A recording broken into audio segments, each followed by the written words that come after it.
Ya, nanti Bapak Ibu saudara sekalian, sebelum saya mulai, marilah kita rangkakan dua tangan kita di depan dada. Kita sisakan panjang untuk menghormati guru agung kita, Sang Buddha Gautama. Namo tassa bhagavato arahato sama sambuddhassa. Namo tassa bhagavato arahato sama sambuddhassa. Namo tassa bhagavato arahato sama sambuddhassa. Dengan melalui begitu panjang lingkaran-lingkaran kelahiran, makhluk hantu kelaparan ini selalu menunggu dengan harapan agar ada sanak keluarganya yang masih mengingatnya, melimpahkan jasa dana kepada mereka. Saya ambil dari sepenggal syair Tiro Buddha Sutta di balik dinding. Ya, selamat pagi Bapak Ibu saudara sekalian. Terimalah salam damai dari saya, Swati Hontu. Namo Buddhaya. Namo Buddhaya. Sungguh berbahagia pada pagi hari ini saya bisa berbagi dhamma di wihara yang kita cintai ini, wihara sama tidak. Pertama-tama saya ingin mengucapkan kepada seluruh umat yang telah hadir di ruangan ini, yang mau mendengarkan dhamma, yang merupakan berkah termulia, mendengarkan dhamma pada saat yang sesuai. Itulah berkah Buddha. Juga kepada seluruh pengurus wihara sama tidak ini, khususnya kepada saudara Marcel. Nah, hadir ya saudara Marcel. Tidak perlu. Anumodana Marcel atas undangannya sehingga saya bisa berbagi dhamma pada pagi hari ini. Saya berdoa kepada seluruh hadirin yang ada di ruangan ini, senantiasa diberikan kesehatan, keselamatan, kesejahteraan, kedamaian, murah rezeki, dan selalu berbahagia di dalam lindungan Sang Hyang. Satu. Ya, baik Bapak Ibu saudara sekalian, topik yang akan saya perbincangkan pada pagi hari ini adalah topik yang sangat menarik. Karena setiap tahun pasti diadakan semua wihara, kelenteng, ceria pasti mengadakan puja bakti. Nah, kita sebagai umat Buddha, agar kita mengerti apa sih Ulambana itu, apa sih itu Patidana itu, apa itu Sebayang Cikwe, Sebayang Ciyoko, Cautu. Ya, mudah-mudahan Bapak Ibu saudara sekalian yang hadir di ruangan ini bisa memahami apa perbedaannya dengan Patidana. Nah, sebelum saya membahas apa itu Patidana, sebenarnya tujuannya itu semuanya sama Bapak Ibu. Ingin melimpahkan jasa. Tentu saja melimpahkan jasa kebaikan. Ya, jangan sebelum kita melakukan pelimpahan jasa, kita melanggar sila. Tentu makhluk yang kita akan limpahkan jasanya akan semakin menderita Bapak Ibu. Kalau dia lihat anak cucunya mukanya semakin baik, kok kelakuannya semakin buruk. Nah, tentu sebelum kita melakukan pelimpahan jasa ini, kita harus melakukan perbuatan-perbuatan baik. Nah, saya ingin membahas ulambana terlebih dahulu. Sembahyang ulambana. Apa sih itu ulambana ini?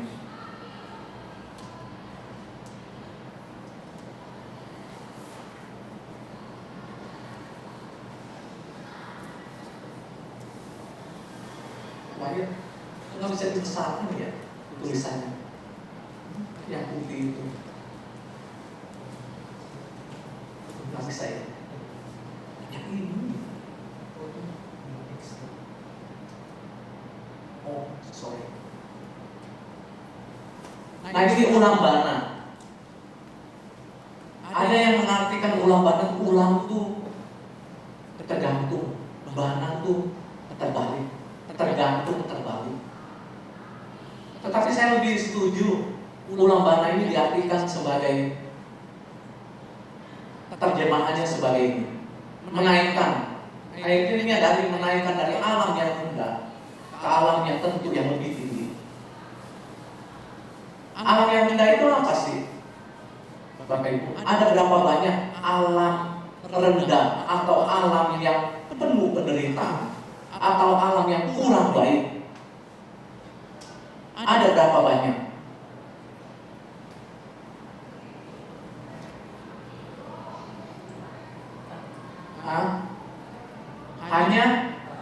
Hanya 4. Sedikit ya, tapi jumlah makhluknya luar biasa. Jangan lihat sedikit. Makhluk-makhluk yang terlahir di alam-alam yang menderita ini luar biasa banyak. Bahkan di 31 alam kehidupan, 31 potong 4, ada 27 alam kehidupan yang menyenangkan. Jumlahnya aja kalah banyak ini dengan alam yang menderita. Kita nggak usah jauh-jauh yang nggak kelihatan, kita nggak usah bicarakan Bapak Ibu. Kita lihat aja alam binatang yang kita bisa lihat. Semut tuh jenisnya tuh ada berapa banyak? Mungkin puluhan ya. Dari yang kecil, yang hitam, yang kuning. Satu jenis semut saja itu jumlahnya luar biasa itu Bapak Ibu. Di rumah saya tempo hari itu pernah ada lomba semut. Saya ketok-ketok di pojok daerah. Itu kan keluar, itu ribuan ratusan lagi. Pada keluar, saya sambilin pakai penggigit bawa keluar. Ketok-ketok lagi, keluar lagi. Itu nggak ada habisnya Bapak Ibu. Itu hanya satu jenis semut. Tetangga saya melihat saya begitu, siram pakai minyak mana katanya. Saya nggak mungkin menceritakan. Saya bilang kenapa? Saya bilang nggak ada habis-habisnya itu Bapak Ibu. Belum lagi di alam neraka itu luar biasa. Alam neraka itu jumlahnya ratusan Bapak Ibu. Bukan hanya satu alam neraka. Kalau satu kasihan yang berbuatnya sedikit, digabungin sama yang berbuat yang luar biasa karena buruknya. Seperti contohnya Dewa Data yang melukai Buddha, juga memecah belah sangga. Tentu alam nerakanya berbeda dengan orang yang nyolong ayam. Dia melakukan aksi salah galupa kama itu. Karma buruknya sangat berat. Jadi nggak mungkin kok alam nerakanya itu sama. Demikian pula alam surga itu jumlahnya itu banyak, bukan hanya satu. Nah ini saya maunya Bapak Ibu saudara sekalian, kita sebagai umat Buddha agar mengerti ajaran Dhamma Sang Buddha ini. Yang tadi saya katakan di awal, kalena Dhamma sawana etang manggala utama. Mendengarkan Dhamma pada saat yang tepat merupakan berkah termulia untuk Bapak Ibu. Kenapa? Ini terdapat di Manggala Sutta. Kasih saya kita bacakannya Karamiana Sutta.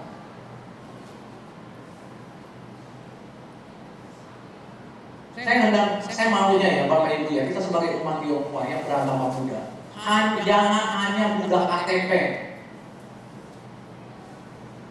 Karena terus terang kita sebagai umat Buddha kebanyakan tuh mengadopsi itu ajaran dari leluhur kita, tradisi. Saya maunya kita sebagai umat Buddha mengerti Dhamma. Kenapa mengerti Dhamma ini harus kita pahami? Bahkan kita harus praktekkan. Meditasi termasuk Dhamma ya. Kenapa Bapak Ibu? Karena hanya di Dhamma inilah, sekali lagi saya katakan, hanya di Dhamma inilah pencapaian kesucian dapat diraih. Kalau kita nggak mengerti Dhamma, gimana mau mencapai kesucian? Nah, banyak orang yang tidak mengerti Dhamma ini terlahir di alam-alam yang menderita ini, yang disebut dengan alam apaya. 4 alam apaya inilah. Karena tidak mengerti Dhamma, tidak menerima hukum karma, menganggap hidup itu hanya sekali. Jadi semau dia. Tahu udah mati selesai dia menganggapnya. Sama dengan orang yang melakukan bunuh diri. Dia menganggap setelah bunuh diri semua urusan dia itu selesai. Kita lihat ya, negara-negara maju bahkan kayak di Korea. Karena tidak mengerti Dhamma, Bapak Ibu. Sebelum kita mencapai tingkat-tingkat kesucian, tingkat kesucian aja harus dilahirkan lagi. Cuma ada batasannya. Kalau kita mau mencapai tingkat kesucian, kita tak tertinggal. Kita nggak tahu berapa juta tahun kali kita harus dilahirkan lagi. Nah ini contohnya para leluhur kita yang terlahir di alam apaya ini. Tapi Pati Dhamma ada dikisahkan, diceritakan. Jadi pada intinya ulama itu semuanya ingin menolong makhluk-makhluk yang terlahir di alam yang menderita agar terlahir di alam yang berbahagia. Kenapa Bapak Ibu perlu menolong makhluk yang menderita ini? Ada yang bisa menjawab? Ingat Bapak Ibu, terlahir di alam yang menderita ini, pikiran mereka selalu dipenuhi dengan kebencian, seserakan, dan keburukan batin yang kuat. Sehingga di alam yang menderita ini nggak bisa muncul pikiran-pikiran baik. Karena pikiran mereka itu selalu diikuti dengan kebencian, keserakahan, keburukan batin yang begitu kuat. Nah, satu-satunya cara untuk menolong para leluhur kita ini, yaitu kita melimpahkan jasa kebaikan, bukannya jasa keburukan ya. Kita melakukan perbuatan baik terlebih dahulu.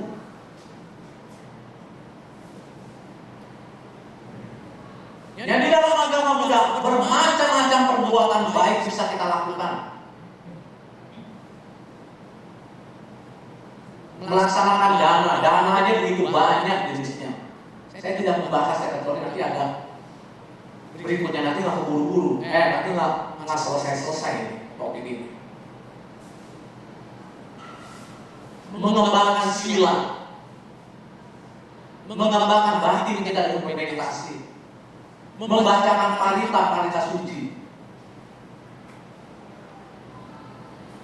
Nah, perbuatan baik inilah baru kita limpahkan kepada para leluhur kita, terutama orang tua yang telah mendahului kita.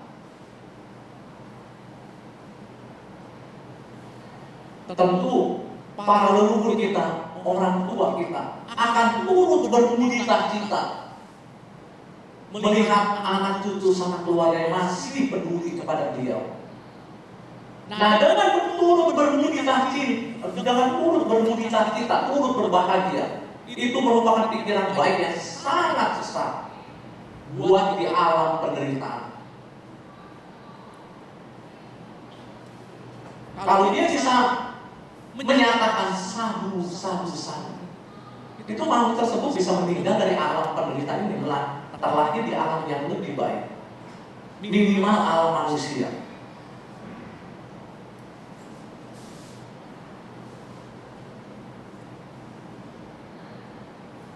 Dan ini tujuannya sebenarnya. Ulang bana ini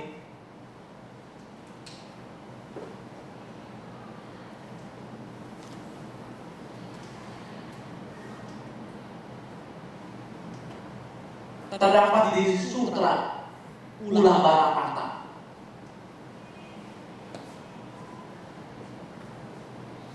Ini kalau dikatakan bulan 7 menurut penanggalan lunar, menurut penanggalan Imlek. Kalau menurut penanggalan Masehi itu jatuhnya sekarang bulan 8, bulan Agustus.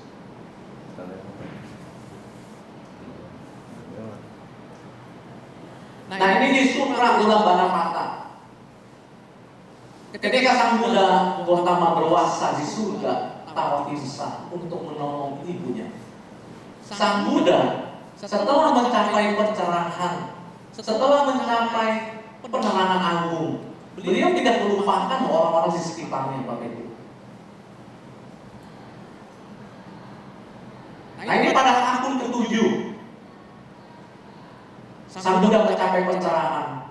Beliau mengadakan wasa di alam surga Tawatimsa, mengajarkan ibundanya Dhamma di surga Tawatimsa ini, tepatnya Abhidhamma. Nah ini untuk membalas budi ibunya yang telah melahirkannya, yaitu siapa? Mama dari Pangeran Siddhartha Gautama. Bapak Ibu nggak pernah membaca riwayat kehidupan Pangeran Siddhartha Gautama. Ini yang saya bilang, memang kita biasanya itu tradisi dari kakek nenek orang tua kita tuh begitu kuat. Dulu saya pun begitu, Bapak Ibu. Justru kalau kita hanya mengandalkan tradisi ini, yang orang-orang seperti ini gampang berubah. Karena mereka tuh nggak ada keyakinan, sadarnya tuh nggak ada. Apalagi kalau yang masih muda-muda ini ketemu pacar yang keyakinan berbeda, sadarnya nggak ada, itu pasti itu pacarnya.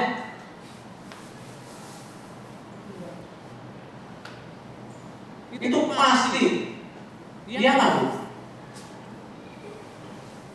Sayang. Kenapa saya bilang itu selalu sayang? Bahkan kalau kita tidak mengenal Dhamma saja, kita telah menyia-nyiakan hidup kita yang sungguh mulia ini. Kenapa? Karena Dhamma masih eksis di muka bumi kita ini, Bapak Ibu. 2600 tahun yang lalu sang Buddha membawakan khotbah Dhammanya di Taman Susa Isipatana. Sama persis dengan sekarang yang kita kenal Dhammanya ini. Nanti 5000 tahun kemudian umur Dhamma. Sekarang umur Dhamma tuh sudah hampir 2600. 5000 tahun kemudian Dhamma yang kita kenal sekarang ini akan lenyap dari muka bumi kita ini. Pada waktu Dhamma ini lenyap, siapapun, Bapak Ibu jangan mengharapkan bisa mencapai kesucian. Siapapun, jangankan manusia, dewa bahkan Brahma sekalipun nggak bisa mencapai kesucian. Tunggu nanti Buddha yang akan datang, itu masih lama sekali. Yaitu Buddha Maitreya atau Maitreya mengajarkan kembali ajaran yang sama persis dengan sang Buddha pertama ini. Jadi selama ajaran Buddha masih eksis di muka bumi kita ini, Buddha tuh nggak mungkin turun Karena ajarannya itu sama. Jadi ajaran ini bukannya Sang Buddha yang bikin. Sang Buddha hanya menemukan kembali ajaran yang sudah lenyap ini. Kemudian mengajarkan kepada semua makhluk.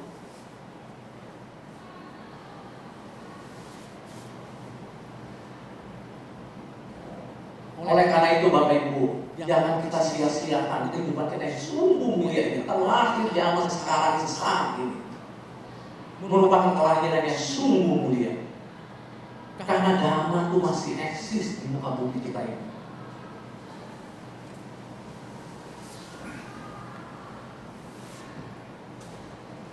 Nah, Sang Buddha Gautama wasa ini Bapak Ibu.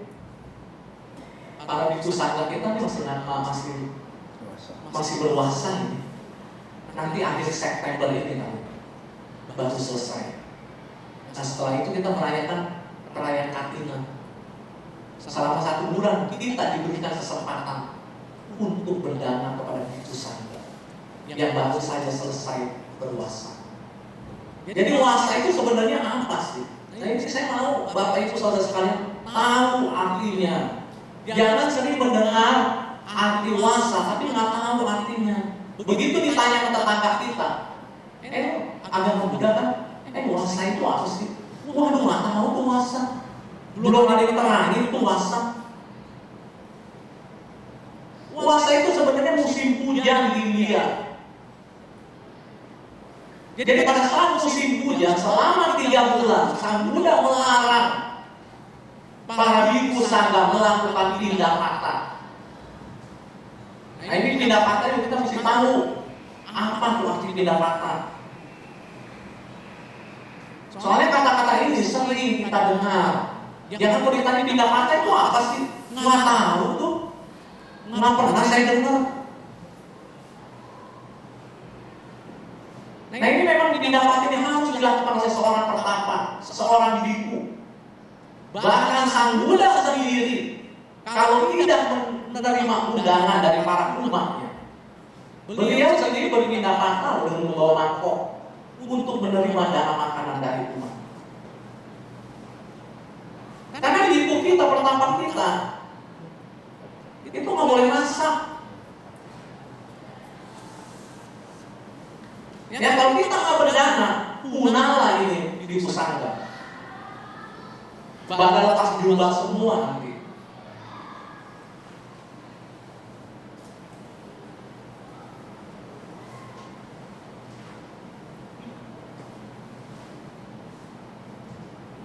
Nah, Sang Buddha ketika berwasa di alam surga Tawafin saya untuk menolong ibunya. Sebelum saya lanjutkan juga, mungkin Bapak Ibu sering mendengarkan ada orang yang melecehkan tentang guru agung kita Sang Buddha Gautama. Saya pernah mendengar bahwa guru agung kita Sang Buddha Gautama meninggalkan istri dan anaknya adalah merupakan pria yang paling tidak bertanggung jawab. Itu pasti mungkin Bapak Ibu pernah mendengar demikian. Karena saya sendiri pernah mendengar meninggalkan istri dan putranya baru dilahirkan yang bernama Rahula ini. Padahal sebelum lahir pun Pangeran Siddhartha Gautama telah bertekad ingin meninggalkan istana. Tujuannya apa? Meninggalkan istana. Buat kawin lagi.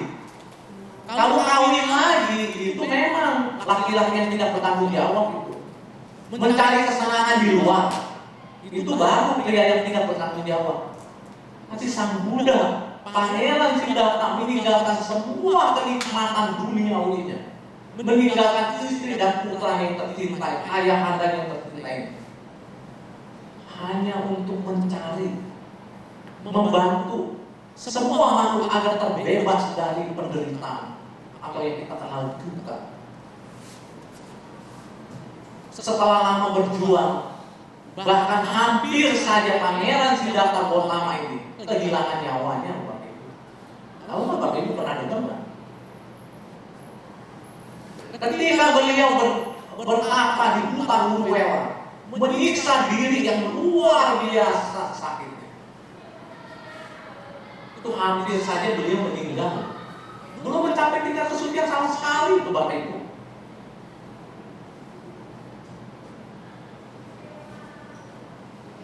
Akhirnya beliau menyadari bahwa ini bukan jalan yang dituju. Makanya timbang ambil jalan tengah. Terlalu ekstrim nggak boleh, terlalu memanja-manjakan indria kita juga tidak boleh. Makanya diambil jalan tengah. Barulah beliau bisa mencapai pencerahan, mencapai penerangan agung. Beliau mencapai tingkat Buddha atas kekuatannya sendiri tanpa bantuan makhluk lain. Beliau hanya mencapai dhamma yang amat luhur ini. Apakah setelah mencapai tingkat Buddha, mencapai penerangan sempurna, kemudian sang Buddha Gautama mengundurkan diri? Oh, sebodoh amat. Yang penting saya sudah mencapai kesucian. Tidak, Bapak Ibu. Beliau mengajarkan dhamma selama 45 tahun kepada dewa dan juga manusia. Kalau saya bilang dewa itu termasuk makhluk Brahma juga ya. Belajar kepada beliau. Dan selama 45 tahun tersebut, tahu Bapak Ibu, beliau hanya tidur 1 jam sehari. Bapak Ibu saudara sekalian yang hadir di ruangan ini, satu hari tidur berapa jam? 8 ya, bisa lebih mau. Bukannya 8 lagi lebih. Apalagi kalau hari libur, hari besar, bermalas-malasan, alarm udah bunyi aja, dimatiin dulu. Apalagi ini hari libur. Itu dinamida loh Bapak Ibu. Tapi dinamida itu malas, ngantuk, ogah, nggak semangat, bete. Itu salah satu rintangan batin itu. Nah, ini kalau di meditasi itu kelihatan itu dinamida itu. Bagaimana beliau itu dikatakan tidak bertanggung jawab? Beliau mengajarkan dhamma itu tanpa lelah. Kalau kita terlahir dengan berbarengan seseorang Buddha, itu enak Bapak Ibu. Sang Buddha selesai bermeditasi setiap pagi, itu akan selalu menerawang ke seluruh penjuru dunia. Siapa kira-kira bisa mendapatkan manfaat dari ajarannya pada hari ini? Atau siapa yang kira-kira bisa mencapai tingkat kesucian? Ini beliau akan mengunjunginya, akan mendatanginya loh Bapak Ibu. Nah, itu enaknya kalau kita bisa berbarengan lahir dengan seorang Buddha. Tetapi tentu saja terlahir berbarengan dengan seorang Buddha itu tidak mudah. Kenapa? Ya kita harus memiliki kebaikan yang luar biasa yang disebut dengan parami ini. Parami kita ada begitu besar bisa terlahir berbarengan dengan seorang Buddha. Nah pada hari inilah termasuk saya, kita sedang mengumpulkan parami Bapak Ibu. Parami itu kebajikan yang telah kita lakukan. Apakah kebajikan yang telah kita lakukan ini, parami ini akan hilang begitu kita meninggal? Uang benar, harta benar, istri yang cantik benar, itu akan kita tinggalkan. Tapi perbuatan baik ataupun buruk itu akan mengikuti kita. Bagaikan bayangan yang tidak pernah meninggalkan bendanya. Sebelum kita mencapai nibbana atau nirwana. Nah, karma baik atau karma buruk ini akan mengikuti kita. Dia akan membunuh si pelakunya.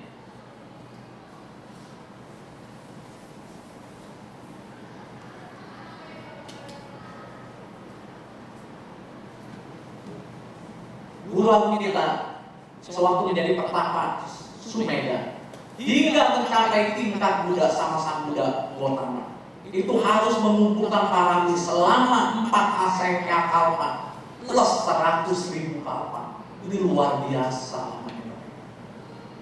Satu kalpa aja itu tak terhitung.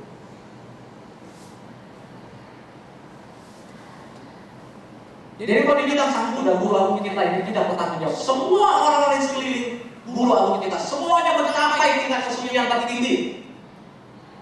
Apa tingkat kesucian tertinggi dalam agama Buddha? Apa? Arahat. Hanya seorang arahat yang sudah mencapai nibbana. Hanya seorang arahat yang sudah mencapai nirwana. Beliau tidak lagi dilahirkan. Jadi semua orang-orang dekat kehidupan Pangeran Siddhartha Gautama semuanya mencapai tingkat kesucian arahat. Hanya ibundanya saja ini. Karena ibundanya ketika melahirkan Pangeran Siddhartha kecil 7 hari kemudian Ratu Mahamaya ini meninggal. Dan terakhirnya bukan main-main Bapak Ibu. Terakhir di alam surga Kusita. Ini alam surga tingkat 4. Tempat para bodhisattva terlahir di sana.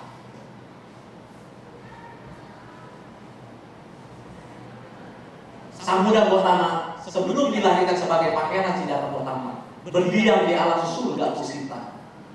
Buddha yang akan datang pun Buddha Maitreya berada di sana. Alam surga Kusita. Alam penuh dengan kebahagiaan, kenikmatan, terbebas dari kepanasan hati. Karena dia melahirkan seorang putra yang luar biasa. Beliau terlahir di alam surga Kusita. Mengapa sang Buddha mengajarkan alam surga awal Kusita? Ini alam lebih rendah dari Kusita. Nanti kapan waktu kalau saya diundang kembali, saya akan bicarakan tentang makhluk dewa. Ada berapa banyak makhluk dewa? Agar supaya para dewa yang di alam yang lebih rendah bisa juga ikut mendengarkan dhamma di alam surga kalau bisa. Kalau alam yang lebih tinggi tentu mudah.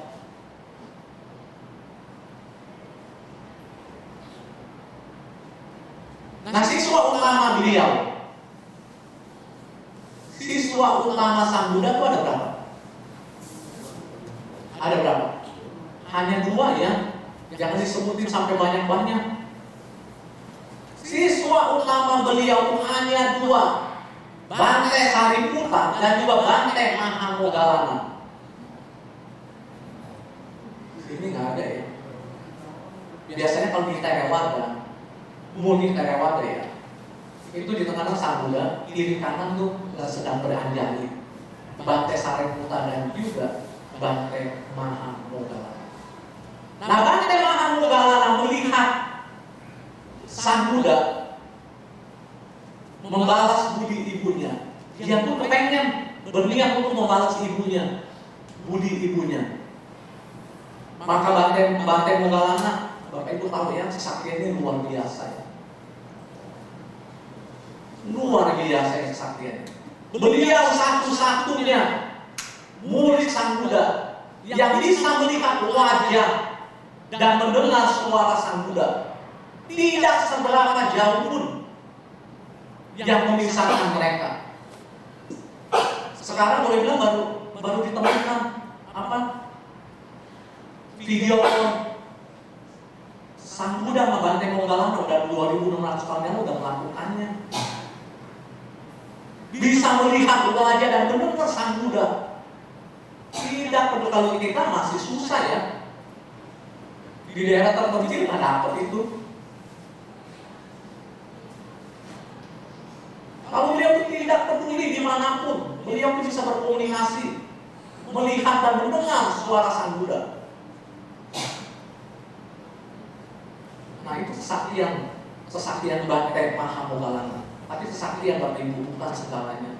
Bahkan waktu kita sang Buddha Gautama melarang para muridnya untuk mengeluarkan kesaktian. Kalau dikatakan kesaktian dalam agama Buddha ini gudangnya.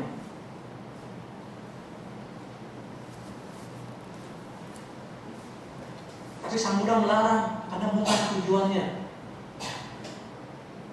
Tujuannya adalah mencapai kesucian. Bahkan dengan kesaktian ini, kadang-kadang kita bisa menjadi sombong. Contohnya Dewa Dharma. Kita melanggar sila, jangan pikir kesaktian masih ada, lenyap itu. Contohnya Dewa Dharma. Di akhir hidupnya dia kesaktian semuanya lenyap. Tapi udah terlambat. Sampai terakhir kali dia meminta maaf kepada Sang Buddha buat maaf pun alam tidak mengizinkannya.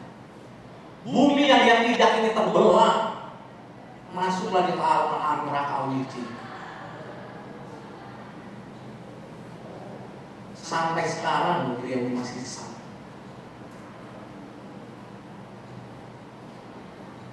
Nah, ini repot. Kalau kesaktian dia mengerti dhamma, bagus. Tapi hanya kesaktian tidak mengerti dhamma, ini yang repot. Malah tambah jahat kalau orang yang tidak mengerti dhamma.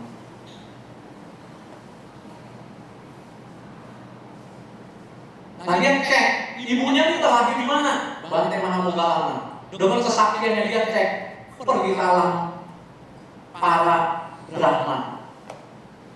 Kalau sekarang ini bilang pun di scan. Dia ingin mencari. Ternyata ibunya tidak ada di alam Brahman. Turun lagi ke alam dewa. Dia cek lagi, dia scan lagi. Ternyata ibunya pun tidak terdapat di alam dewa. Turun lagi ke alam manusia. Juga tidak terdapat. Akhirnya didapati ibunya ini terlahir juga di bumi alam kehidupan yang penuh dengan penderitaan. Menjadi seorang peta, menjadi hantu kelaparan.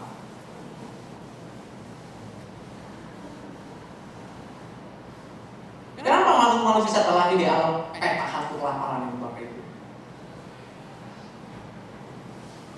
Ini saya hanya bahas sedikit saja. Orang yang lobanya luar biasa, yang serakah, itu akan terlahir dalam peta atau alam asura itu. Apa yang kita menyebabkan kita bisa timbul keserakahan? Loba ini, loba cetasika ini, bentuk pikiran serakah. Orang yang laku serakah, tidak pernah merasa puas, tidak pernah mengenal batas, selalu ingin lagi. Kenapa kita bisa menyebabkan sampai timbul kerakusan itu, keserakahan? Karena kita memiliki indria. Semua indria kita memiliki apa? Memiliki kehausan, keinginan. Contoh, indria mata. Ini saya kasih beri contoh hanya satu. Indria mata, maunya melihat yang indah-indah. Ini bapak-bapak pengen melihat cewek-cewek yang cantik. Iya. Apalagi bodinya yang aduhai, body gitar. Ibu-ibunya juga sama. Jangan ibu ketawa aja. Kepengen melihat cowok yang ganteng, yang tampan, yang badannya tuh six pack. Waduh. Saya bilang waktu saya ngajar di depan murid saya, badan saya six pack, penasaran dia orang pengen melihat. Nah itulah, itu indria. Melihat pemandangan-pemandangan yang indah. Weekend keluar kota. Kemana? Keluar kota, bosan, boring di Jakarta mah. Sumpah, refreshing keluar kota. Itu tuntutan apa? Tuntutan indria kita. Belum lagi indria-indria kita yang lainnya. Bagaimana kita mau terlahir di alam yang bahagia, Bapak Ibu? Orang yang memenuhi kebutuhannya tentang keserahan ini yang bisa terjatuh ke alam peta atau asura. Selalu kelaparan dan kehausan di alam tersebut. Mengapa alam peta, hantu kelaparan ini, wajahnya itu menyeramkan? Apakah buat nakut-nakutin kita? Tidak, Bapak, memang wajah dan bentuk tubuhnya itu demikian. Ada yang peta perutnya segede gentong, bulunya kecil. Itu akibat keserakahannya. Ada mulutnya yang selalu mengeluarkan api. Jenis peta itu ada 37 jenis. Nah, ini yang saya bilang, makhluk yang menderita ini banyak sekali jenisnya. Jangan pikir proses pun alam Veda itu hanya satu. Banyak sekali jenisnya. Begitupun alam Asura. Itu banyak jenisnya. Termasuk salah satunya Hidroro. Itu termasuk makhluk Asura ya.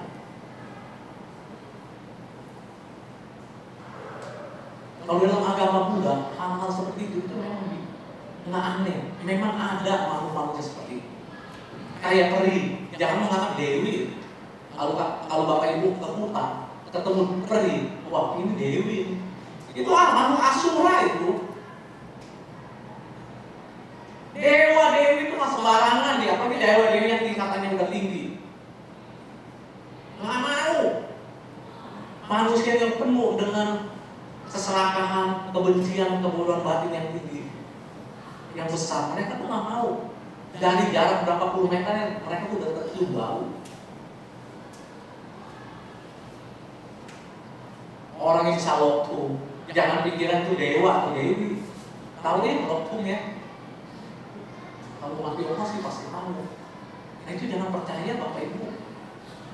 Ya kalau kita sudah mengerti dhamma, saya dulu belum mengerti dhamma pun demikian. Kadang-kadang sekarang kalau saya merenung, kadang bisa ketawa. Oh bodoh amat ya. Begitu dengar ciong aja ketakutan. Menjelang Imlek, itu macam hati itu. Kok kelenteng, tanya orang-orang tahu ini ciong apa nih? Begitu tahu ciong, cari tukang kuangnya. Gimana itu tukang kuangnya yang pintar? Yang cun. Mau ngapain? Ini mau kiasin nih. Tahun ini buat ciong nih.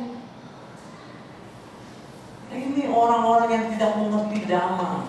Ini bukan ajaran agama Buddha. Ya Bapak Ibu, jangan mengkaitkan bahwa itu ajaran agama Buddha. Buktinya saya beragama Buddha. Ini yang tadi saya katakan Buddha KTP.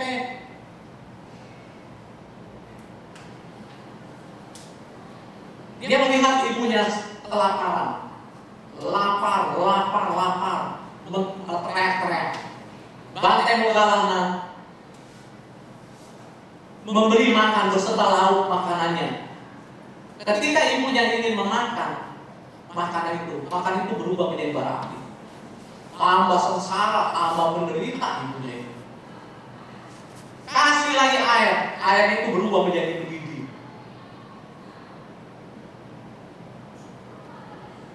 Kemudian Bante Moggallana bertanya kepada Guru Agung kita Sang Buddha Gautama. Sang Buddha menjelaskan bahwa kamu tidak mungkin bisa menolong ibumu dengan hanya sendiri. Nanti pada saat pawarana selesai wasa ya, itu disebutnya pawarana para biku kita. Selesai 3 bulan menjalani wasa, itu disebut pawarana. Nanti pada saat pawarana, kamu undang para biku sangga dari 10 penjuru dunia. Kamu mempersembahkan makanan kepada mereka.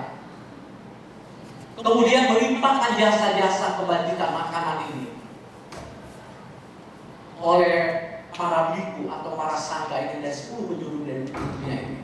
Melimpahkan jasa-jasa makanan yang diterimanya ini dengan membacakan Parita Veda Suci kepada ibunya.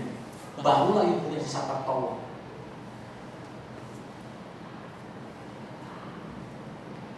Bante Moggallana bahagia melihat ibunya terlahir kembali di alam yang terakhir. Nah ini tujuan kita melimpahkan jasa kebajikan atau yang disebut ulambana. Ini terdapat di Sutra Ulambana.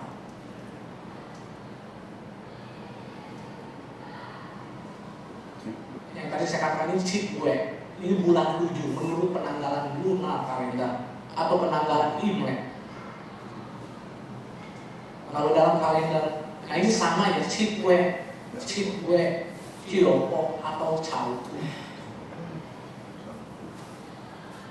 Chiopo itu kalau nggak salah katanya rebutan ya. Ini beberapa wihara kayak kelenteng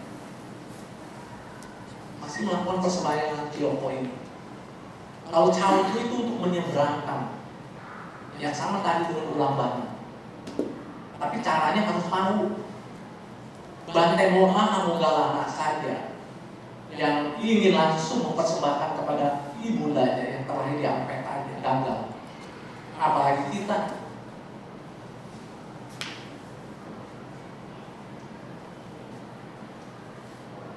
Nah sekali lagi ini bukan ajaran Sang Buddha ya Bapak Ibu ya. Ini hanya tradisi dari masyarakat Tionghoa tertentu saja.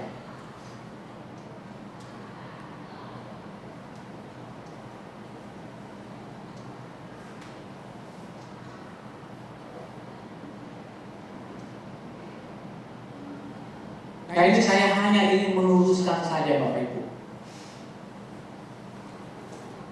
agar kekeliruan ini tidak berlangsung terus. Karena menganggap pada bulan 7 ini, Shitwe ini, menganggap pada bulan 7 ini adalah bulan hantu.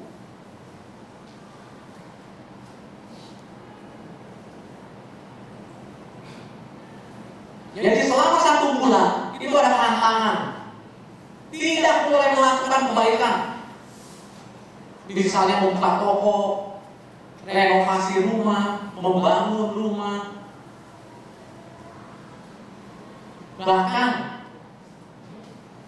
pada bulan 7 ini Shitwe ini, orang tua pasti melarang putra putrinya ini untuk menikah. Iya Bapak Ibu.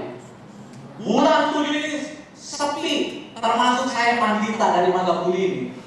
Nggak ada job untuk pemberkahan perkawinan di wihara maupun di restoran. Yang paling kasihan apa? Restoran sepi bulan ini. Nanti kalau udah masuk bulan 8 atau penanggalan Masehinya bulan 9 baru ramai itu. Waduh, kadang-kadang saya tuh berkati pengantin aja di sana itu 3.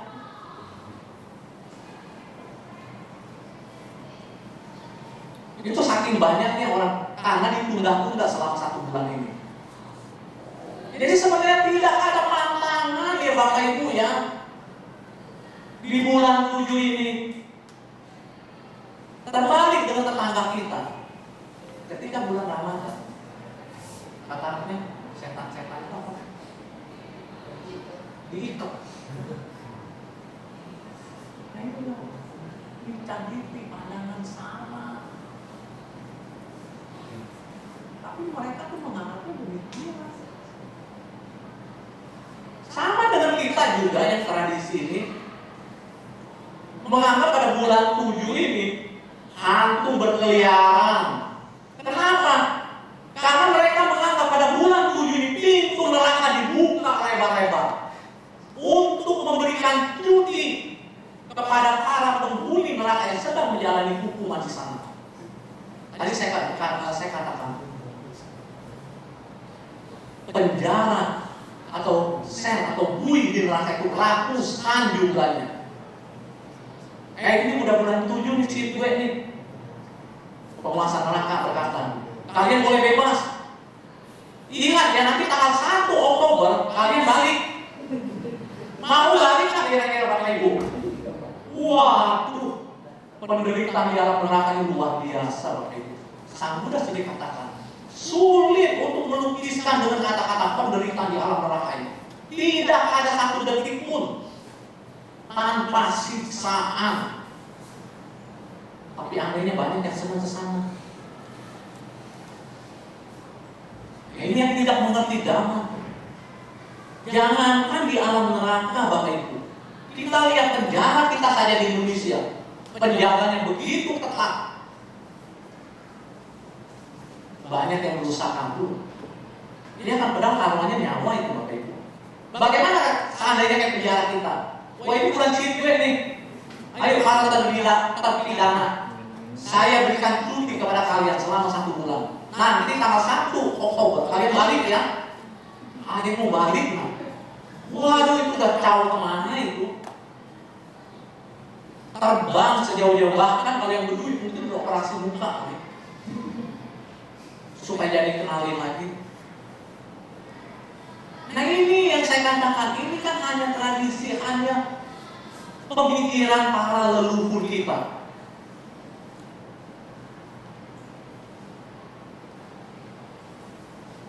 Jadi tidak ada ya Bapak Ibu, dan juga tidak ada pantangan di bulan 7 ini. Sering umat tanya, kalau itu Romo bebas dong. Kita bulan 7 bebas. Yang bikin buruk apa? Diri kita sendiri. Nah ini saya nggak terangkan di dalam masalah ini, saya enak terangkan. Tapi kalau saya terangkan di rumah duka, di dalam perkabungan, ini sering kali Bapak Ibu ditanyakan, Romo, saya mau pasang rumah-rumahan nih, nanti mau bakar uang kertas tiruan, mobil tiruan, boleh nggak Romo? Waduh, gimana saya jelasinnya? Ada dalam ajaran Sang Buddha itu tidak ada. Kalau saya bilang jangan, nggak boleh, nanti ada masalah. Wah, itu gara-gara Romo Johan tuh. Saudara-saudaranya pasti nyalahin. Saya hanya menyarankan, coba tolong dirundingkan kembali dengan saudara-saudaranya.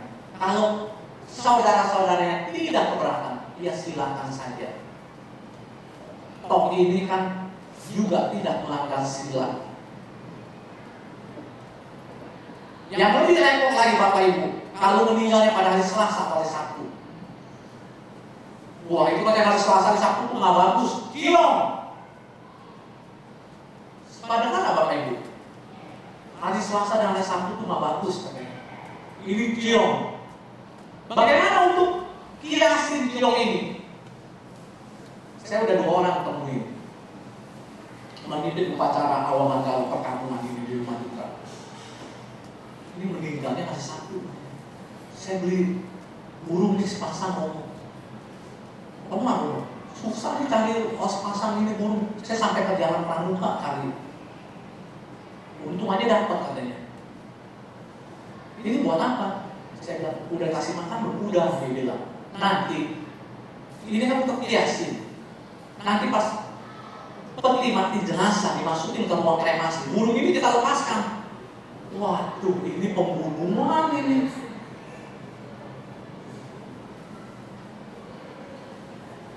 Ya ini nggak boleh, nah ini harus saya tentang. Nggak boleh, ini melanggar sila.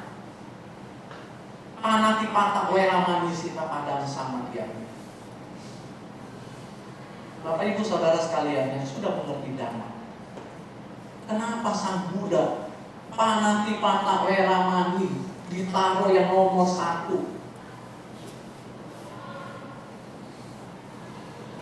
Ingat Bapak Ibu, kita pun bisa terakhir menjadi binatang. Tahu nggak, binatang itu bisa saja leluhur kita, bisa saja kakek nenek kita, bahkan orang tua kita, yang karena tidak mengerti Dhamma, yang mohanya tebal, kebodohan batin yang tebal, itu bisa terlahir menjadi binatang. Begitupun kita ini. Nah ini untuk Bapak Ibu yang hadir di ruangan ini, apalagi yang suka doyan makan seafood. Nah ini hati-hati. Seafood itu semuanya masih hidup itu Bapak Ibu. Kalau Bapak Ibu mengapa saya tanya,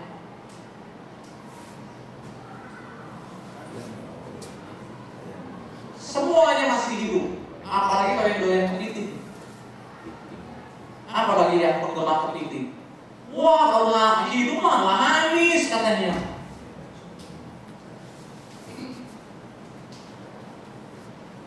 Nah ini yang saya katakan. Tadi saya beri contoh tuh indria mata. Nah ini indria lidah kita, rasa. Kita membela indria rasa kita ini, lidah kita ini. Yang panjangnya berapa senti sih? Berapa senti? Saya pernah dengar di on the spot, lidah terpanjang di dunia itu hanya 9,5 senti. Itu dikeluarin bisa nempel hidung Bapak Ibu. Kalau Bapak Ibu nekat kan Ibu? Kalau kita paling 5 cm,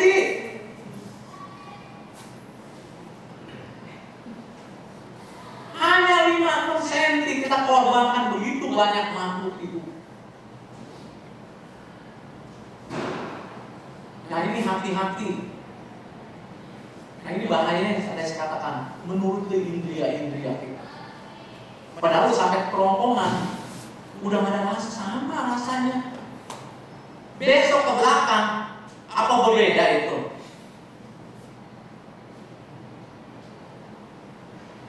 Maaf, Bapak Ibu saudara sekalian. Itu harusnya itu pasti lebih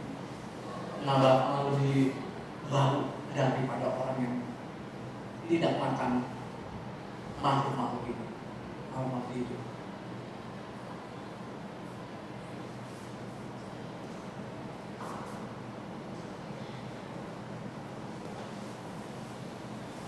Ya, sembahyang cikwe atau sembahyang yang tadi saya katakan Kyoko bukanlah sembahyang rebutan. Puja bakti cikwe bukanlah untuk menyeberangkan arwah leluhur. Ya tentu saja dengan harus tahu caranya. Sembahyang cikwe bukanlah milik umat Buddha, hanya tradisi dari kelompok masyarakat umat Tionghoa tertentu saja. Nah ini saya ingin bahas sejarah pasti dana. Kalau ini murni ajaran Sang Buddha Gautama. Ini setiap tahun pun wihara melakukan upacara Pahdidana. Saya nggak tahu wihara sama Kidana. Sudah belum? Sudah ya. Soalnya ada wihara yang pada hari ini, termasuk yang setia dan anak hari ini, dengan mengundang Bante Ratana Dewa.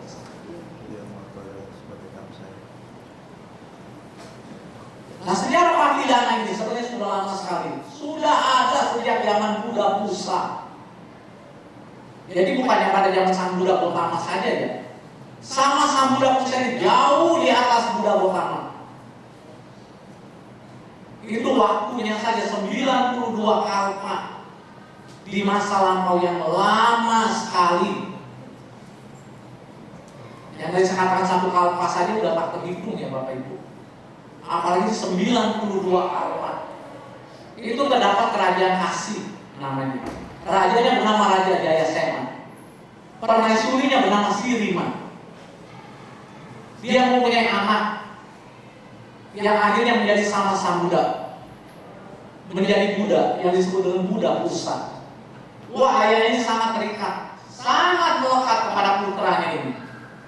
Siapapun tidak diizinkan untuk berdana dan melayani Buddha Busa beserta dengan Bhikkhu Sangha. Hanya dia sendiri yang boleh. Dia memenuhi semua kebutuhan Buddha Busa dan juga para Bhikkhu Sangha ini. Karena dia tahu berdana kepada seorang Buddha dan juga Bhikkhu Sangha itu luar biasa berkahnya Bapak Ibu. Apalagi seorang Buddha jarang lahir ya. Makanya tadi saya katakan Buddha yang akan datang pun itu masih lama itu Buddha Maitreya.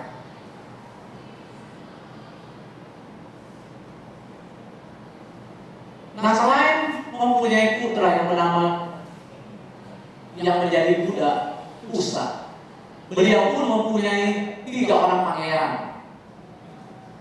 dari selir yang lain. Jadi istrinya bukan hanya Sirima saja. Kalau Sirima dan Raja Jayasena ini yang melahirkan putra yang menjadi Buddha Busa. Nah beliau pun mengetahui 3 pangeran ini ingin berdana dan melayani Buddha Busa. Tapi tentu saja Raja tidak memberikan izin.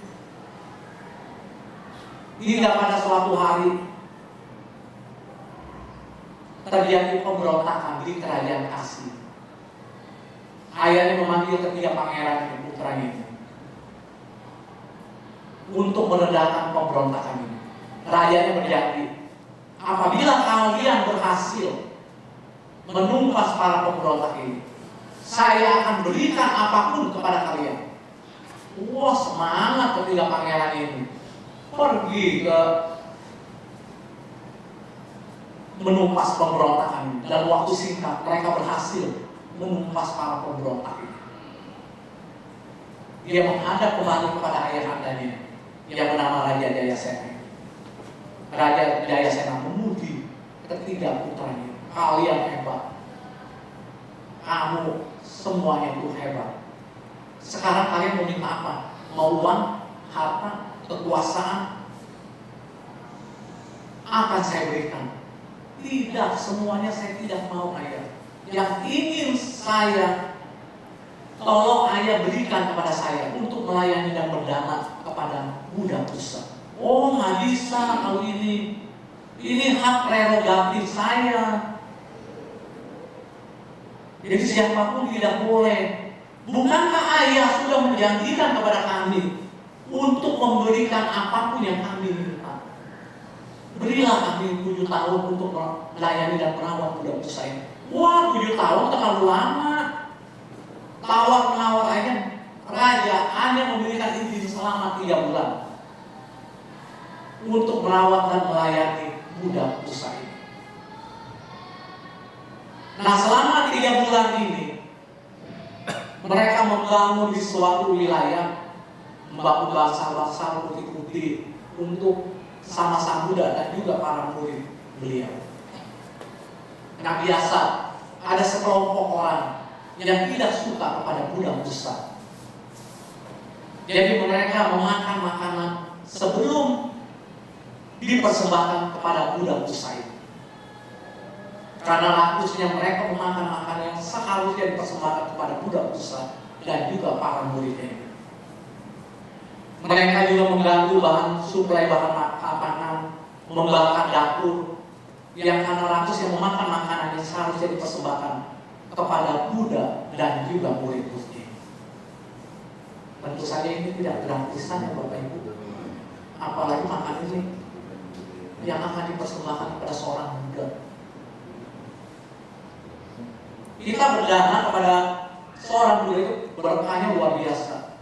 Kalau kita melakukan keburukan, buruknya juga masuk kurungan.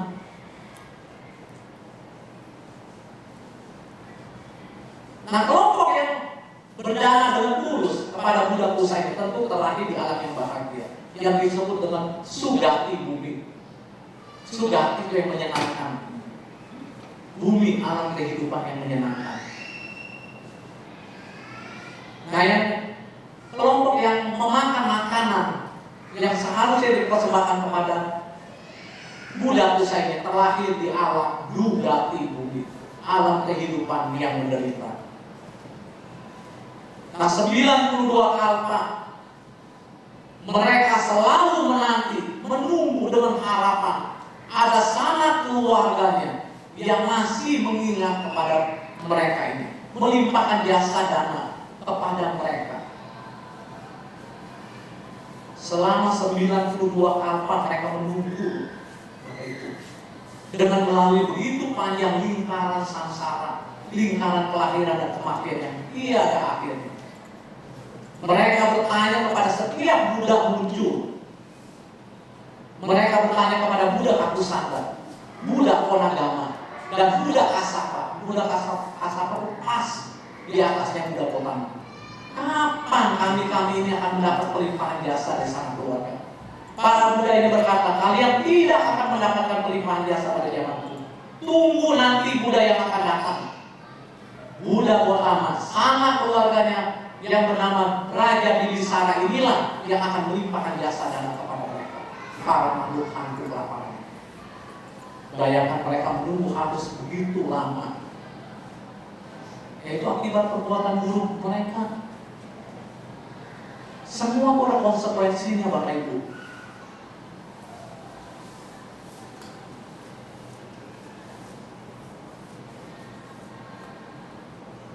Nah, ini pada zaman budak Gotama.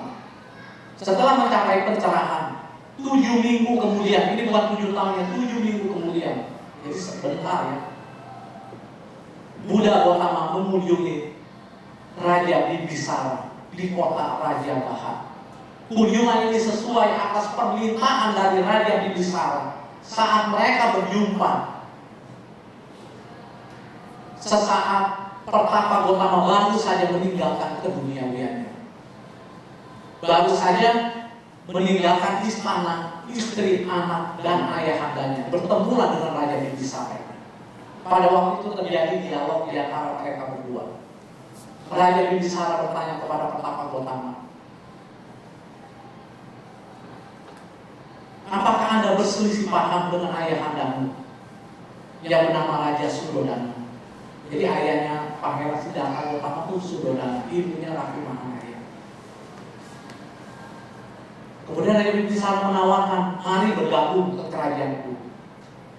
Saya berjanji akan memberikan separuh dari kerajaan saya yang bernama Magadha. Akan kuberikan kepadamu apabila kamu mengurungkan niatnya untuk menjadi pertapa. Oh Raja yang agung, saya sangat mencintai ayah saya.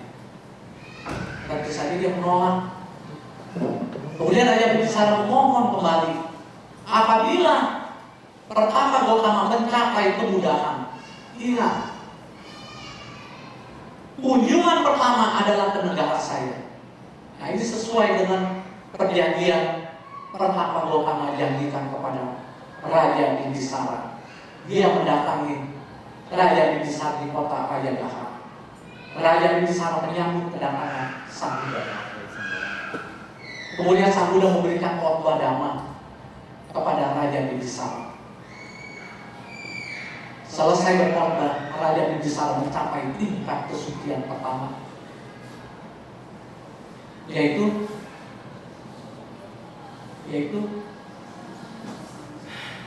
tingkat kesucian pertama Sotapanna.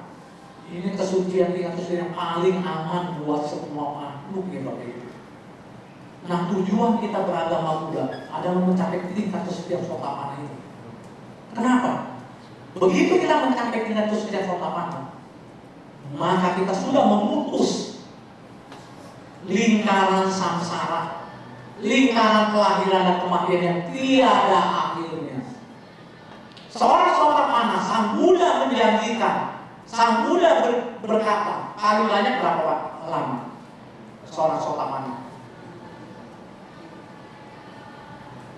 Hanya 7 kali lagi dilahirkan.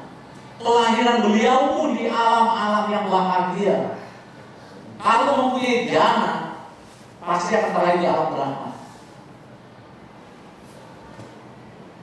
Pintu alam-alam menderita, pintu 4 alam apa yang tertutup untuk selama-lamanya. Kalau kita sudah mencapai tingkat kesucian Sotapanna.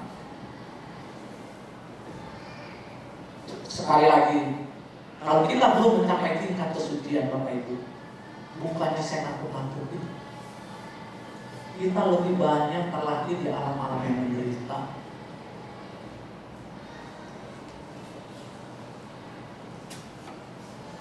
Mengapa di awal tadi saya katakan mendengarkan dhamma, belajar dhamma merupakan berkah termulia. Inilah permata dhamma, bukan permata duniawi yang akan kita tinggalkan.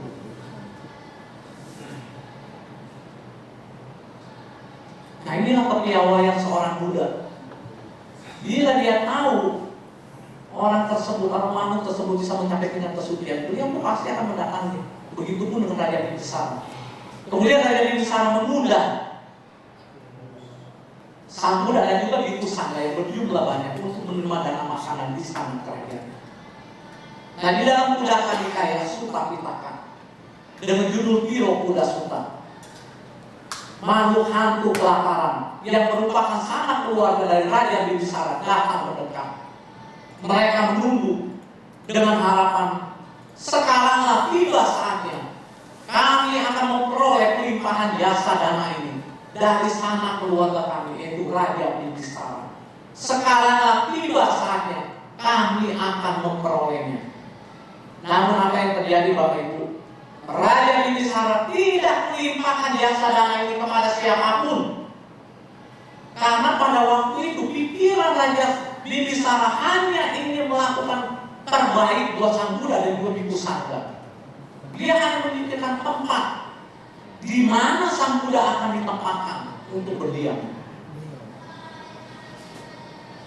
Akibatnya dia tidak melimpahkan jasa dana itu kepada siapapun. Karena mendapati bahwa harapan mereka itu tidak terkabul. Para PKI ini kecewa, sedih.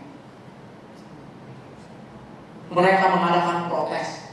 Pada malam harinya, para makhluk hantu kelaparan ini mendatangi ruang kamar tidur Raja Bimbisara.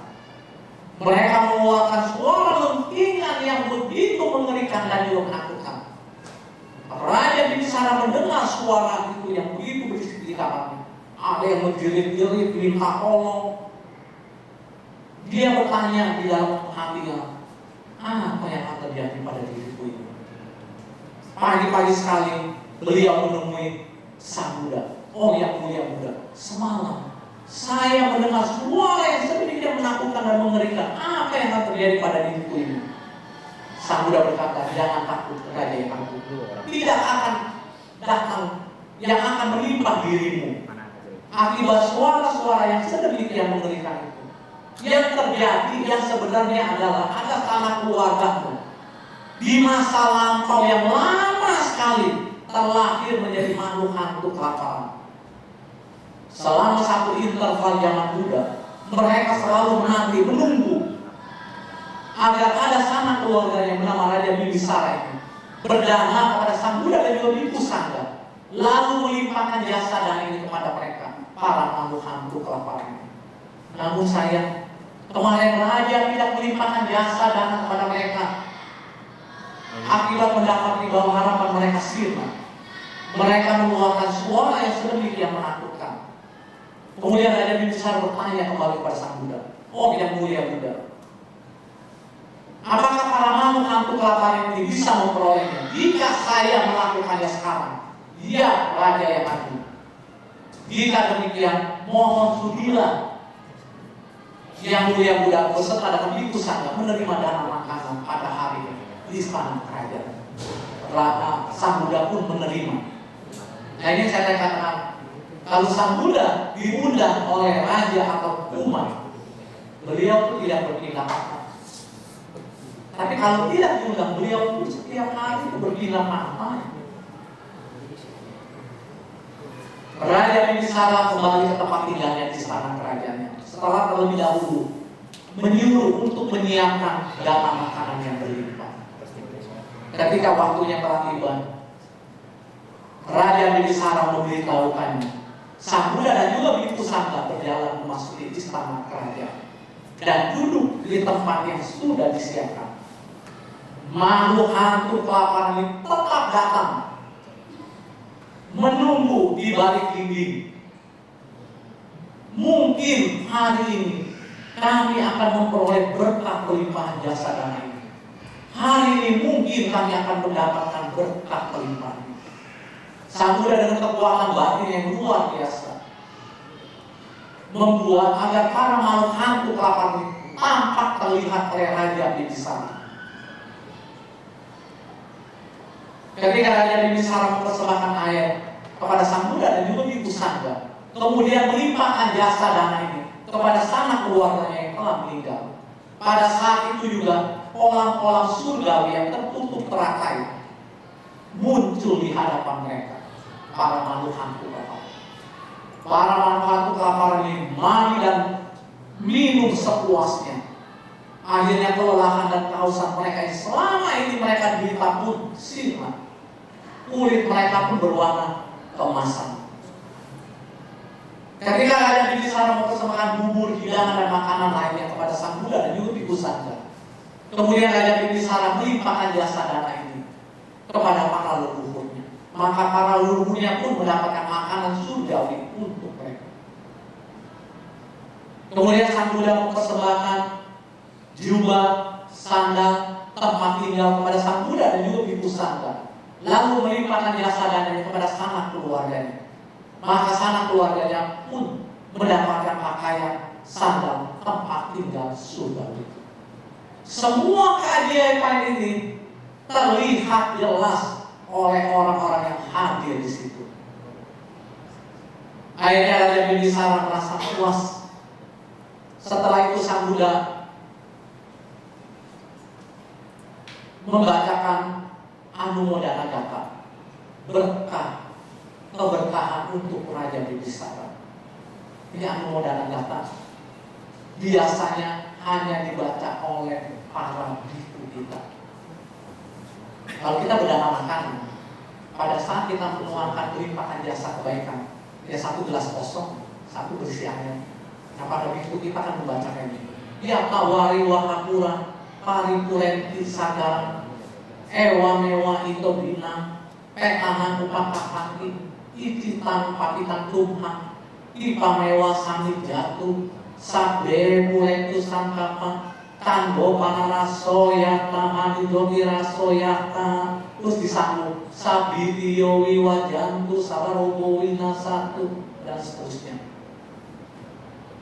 Kalau itu ada di buku Parita, tapi ini tidak ada di buku Parita. Ini artinya bagaikan air yang mengalir dari sungai ke laut. Demikianlah jasa kebaikan yang diberikan kepada yang telah meninggal. Semoga apa yang Anda kehendaki dan inginkan menjadi nyata. Semoga semua aspirasi terpenuhi. Seperti halnya bulan rembulan di malam purnama yang bersinar terang. Semoga semua kerisauan hilang. Itu arti bahasa Indonesianya. Ya tentu yang disambung dengan sabitio wiwajantu itu di buku Parita ada juga terjemahannya. Nah sekarang timbul pertanyaan, kapan sifat pidana atau pelimpahan jasa kebaikan ini bisa dilakukan? Kalau si gue Ciropo itu kan setahun sekali. Sebenarnya tidak ada keharusan Bapak Ibu, pak pidana ini kapan dapat dilaksanakan? Di masyarakat umum sering mengikuti hari-hari tertentu seperti 3 hari, 7 hari, 49 hari, 100 hari, 1 tahun, 2 tahun, 3 tahun, dan seterusnya dari meninggalnya seseorang. Itu biasanya kalau di masyarakat umum. Soalnya saya sering juga memimpin upacara awal manggala, upacara perkawunan ini. Pihak keluarga meminta. Tapi biasanya memang kalau udah 3 hari, 7 hari itu biasanya di rumah.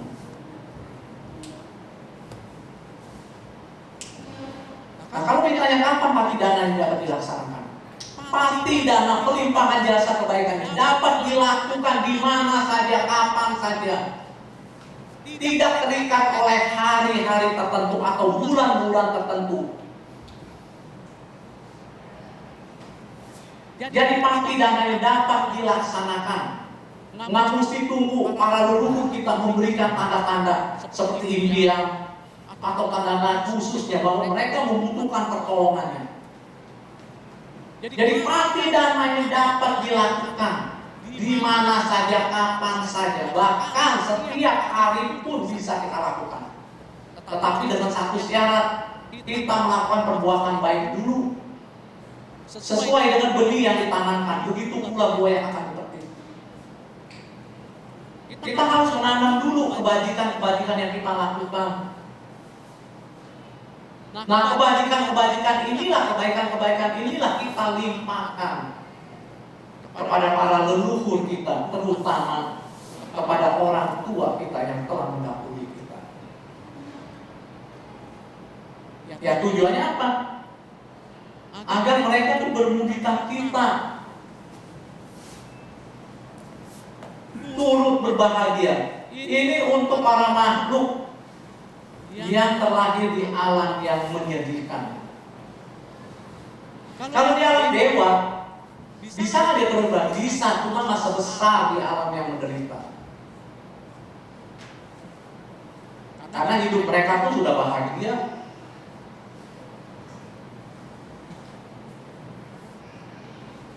Ini tujuan kita melakukan pati dana, Bapak Ibu. Nah ini setiap wihara pasti melakukan upacara pati dana. Saya pun demikian.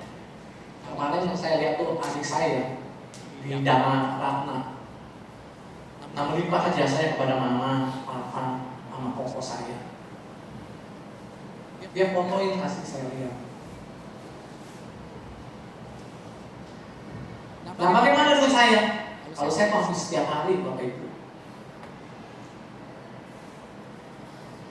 Saya setiap hari itu minimal membawa 4 bungkus nasi.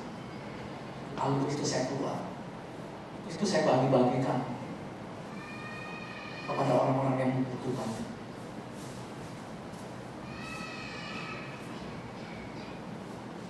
Ya bahkan sampai di motor pun saya limpahkan semua jasa-jasa kebajikan yang saya lakukan pada hari, saya limpahkan kepada para leluhur saya.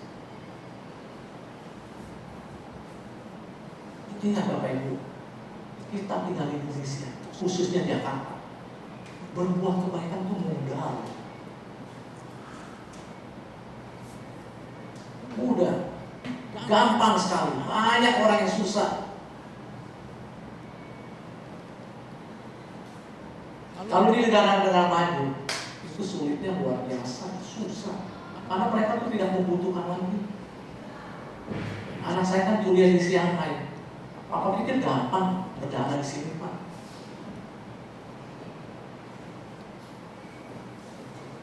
Susah, semakin maju negara itu semakin susah kita berdana.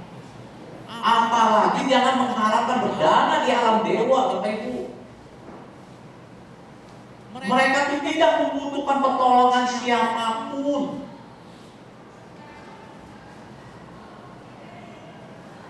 Nah ini yang saya katakan, kita mudah melakukan perbuatan baik. Dan perbuatan baik ini tidak akan hilang. Dia akan mengikuti kita untuk kehidupan selanjutnya. Sampai kita mencapai pembebasan mutlak. Inilah yang dikatakan parami.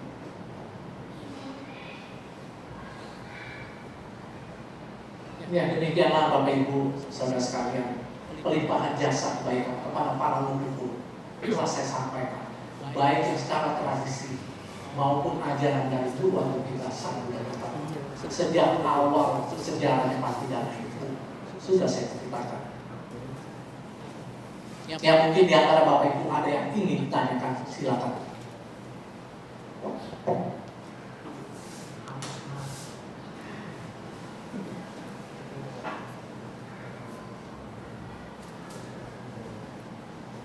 Boleh bagi Bapak Ibu yang ingin bertanya.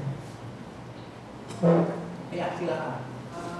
Saya mau tanya, kenapa ada leluhur yang tidak bisa menerima limpahan jasa? Jadi ini yang terjadi pada mertua saya sudah meninggal 4 tahun. Minggu lalu saya tahu dari ipar saya yang tinggal di Thailand, berkomunikasi dengan seseorang yang melalui pencapaian meditasinya yang baik ini, scanning ya, dan ketemu mertua saya, berbicara melalui batin bahwa dia sama sekali tidak akan memakai jasa ini selama 4 tahun. Ya. Ya, ini pertanyaan yang sangat bagus, sangat baik. Kenapa tidak semua makhluk bisa menerima pelimpahan jasa yang kita limpahkan kepada beliau? Makhluk neraka sudah pasti tidak bisa terima. Sebenarnya makhluk peta yang bisa menerima itu pun hanya satu jenis. Kenapa saya tidak katakan ini tadi di awal? Karena takut Bapak Ibu saudara sekalian tidak melakukan pelimpahan jasa. Pelimpahan jasa bukan hanya untuk leluhur ya Bapak Ibu, untuk kebaikan kita sebenarnya. Kita melakukan perbuatan baik dulu kan, kita melakukan perbuatan berjasa.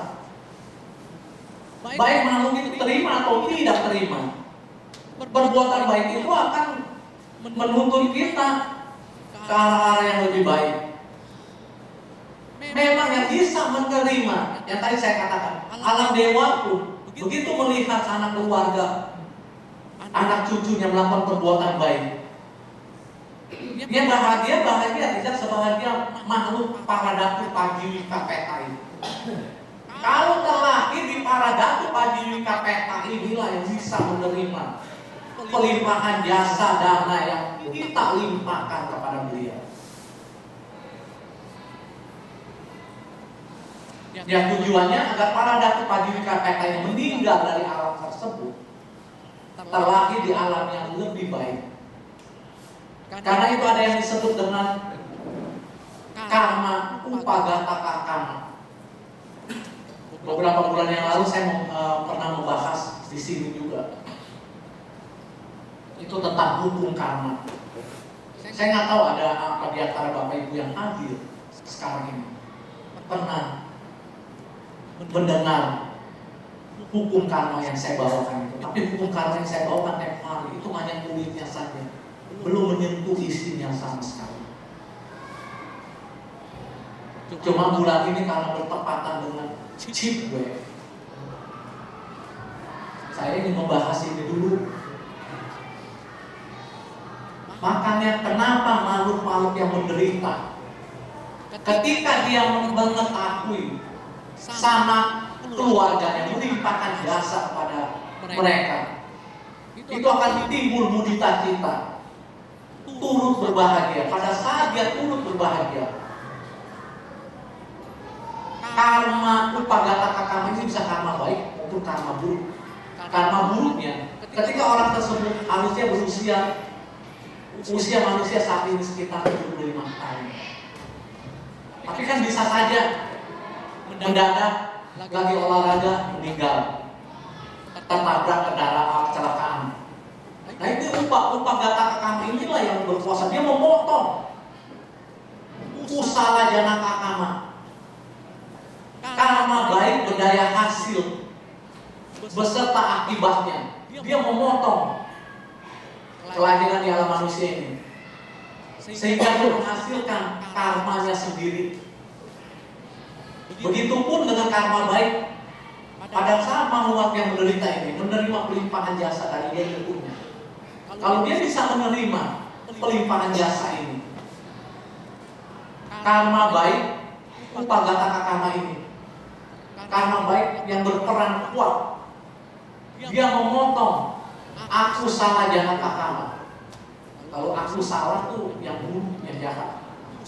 Jana kakama ini dia melahirkan setiap makhluk. Disebut jana kakama. Sebenarnya yang betul kalau dalam Buddhis, telah lahir putra putri kami berkat kusala jana kakama. Karma baik berdaya hasil beserta akibatnya terlahir di alam manusia. Tapi kalau di alam rendah itu disebut aku salah jana kakama. Karma buruk berdaya hasil beserta akibatnya menghasilkan kembali di alam pema ini. Dia membuahkan akibat baiknya ketika dia mengucapkan sadu, sadu, sadu. Dia meninggal di alam tersebut, dia akan terlatih di alam yang bahagia. Karena pada saat itu pikiran itu penuh dengan mudita cita, turut berbahagia. Nah kalau makhluk yang lain yang tidak bisa menerima, saya nggak tahu kalau dia terlahir di makhluk apa. Kalau neraka ya pasti tidak bisa terima. Begitupun alam binatang. Dikatakannya sih di alam peta ya. Di alam peta, itu saya katakan peta itu ada 37 jenis. Dan yang saya dengar sih dia itu tidak ada rumah untuk kembali. Jadi seperti kan ada arwah yang menetap di satu tempat ya, jadi pohon di rumah kosong. Iya. Ini nggak ada. Ini nggak ada. Lalu saya bilang sih ke suami saya bahwa memang semasa hidupnya pun, jadi ditanya oleh ipar saya kenapa dia nggak mendatangi 4 anaknya loh ya ke dalam mimpi. Saya bilang semasa hidupnya pun dia nggak dekat dengan semua anaknya. Itulah sebenarnya kayak gitu. Bapak Ibu bisa tahu jawabannya. Kalau kita sekarang mau belajar dhamma, pada kehidupan sekarang, nanti pada kehidupan yang akan datang mungkin kita tidak mengenal dhamma, Bapak Ibu. Mengapa banyak orang umat Tionghoa walaupun beragama Buddha, yang saya katakan Buddha KTP, dia yang berwihara mendengarkan dhamma desa ini, jangan harap dia mau. Jangankan orang lain, di saudara saya pun ada demikian Bapak Ibu.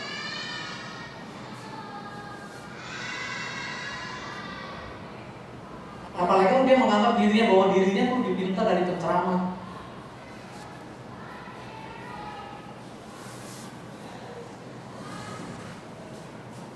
Ya saya nggak tahu dia. Kalau yang para datu pagi kapetanya bisa menerimanya.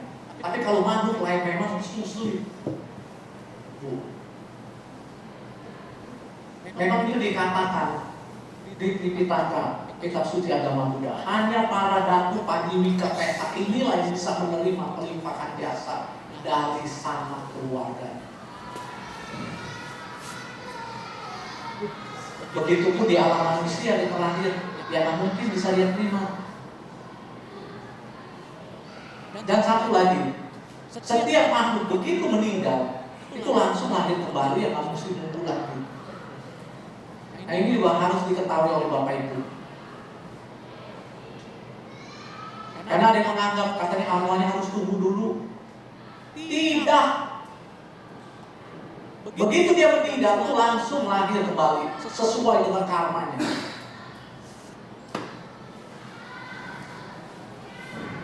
Kenapa harus anak cucu sanak keluarga ini, terutama anak-anak ini? Karena hubungan batinnya sangat kuat. Saya memberikan contoh seperti ini saja. Ketika kita mendengar anak tetangga kita lulus ujian dengan nilai kumlot, bagaimana perasaan kita? Ya turut bahagia. Tapi kalau anak kita yang lulus dengan nilai kumlot, bagaimana perasaan kita? Apakah sama bahagianya? Beda. Saya sendiri ngalamin Bapak Ibu. Wah itu luar biasa bahagianya. Orang bilang tuh makan nasi atau tempe aja tuh nikmat. Nah itu hubungan batin. Kita mau mengalaminya? Tidak.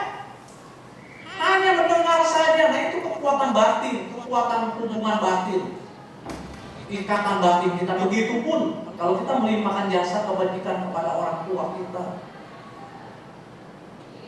Terus kalau kayak begitu ditanya lagi, oh itu percuma dong kita melimpahkan jasa ini kalau orang tua kita tidak terlahir di situ.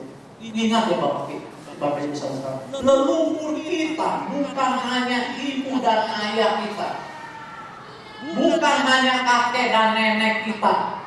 Leluhur punya leluhur, leluhur punya leluhur. Sang Buddha sendiri katakan, jadi kita tidak pernah bisa menghitung berapa banyak leluhur kita. Jadi banyak sekali leluhur kita. Contohnya Raja Bibisara ini, dari sejak zaman Kerajaan Kasih itu 92 kalpa di masa lampau yang sangat lama sekali. Nah ini sanak keluarga itu masih ada hubungan leluhurnya.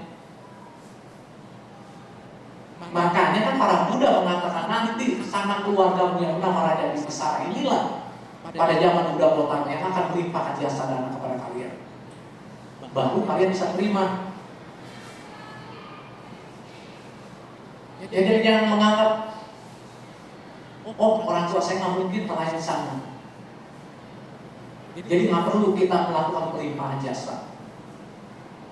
Yang tadi saya katakan, kita melakukan pelimpahan jasa demi kebaikan kita, karena perbuatan baik yang kita lakukan. Yang tadi kan saya katakan di awal juga, jangan kita melakukan pelimpahan jasa, kita melanggar sila, makan makanan seafood. Kan yang potong kan si abang, bukannya saya. Kita yang menyuruh itu Bapak Ibu. Tetananya, niatnya, kehendak hati yang muncul itu dari kita. Kita yang menyuruh dia membunuh itu.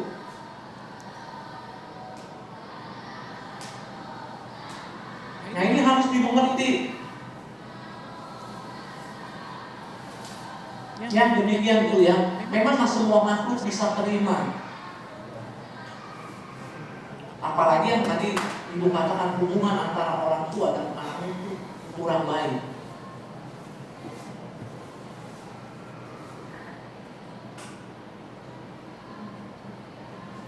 Ya ada lagi.